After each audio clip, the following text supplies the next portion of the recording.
طلاق کی انوکھی کہانی۔ کہتے ہیں کہ پہلے وقتوں میں ایک اعرابی نے اپنی بیوی کو طلاق دے دی۔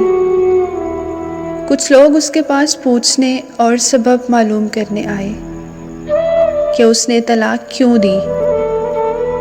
وہ کہنے لگا کہ وہ ابھی عدت میں ہے، ابھی تک وہ میری بیوی ہے، مجھے اس سے رجوع کا حق حاصل ہے۔ میں اگر اس کے عیب تمہارے سامنے بیان کر دوں تو رجوع کیسے کروں گا؟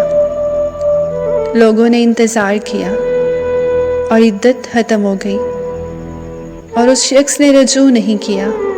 لوگ دوبارہ اس کے پاس آئے تو اس نے کہا، اگر میں نے اب اس کے بارے میں کچھ بتایا تو یہ اس کی شخصیت مسح کرنے کے مترادف ہوگا اور کوئی بھی اس سے شادی نہیں کرے گا۔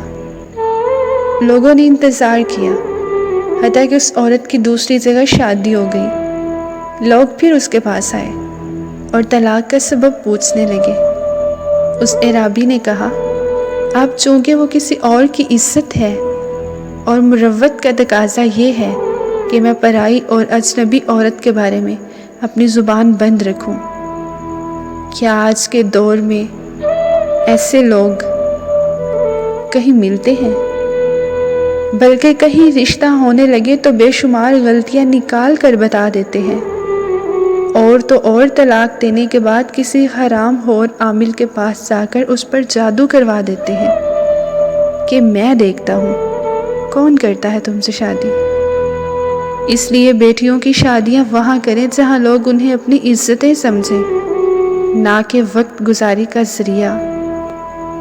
بات اچھی لگے تو ویڈیو کو لائک اور اس کو شیئر کرنا مت بھولیے گا۔ اللہ حافظ۔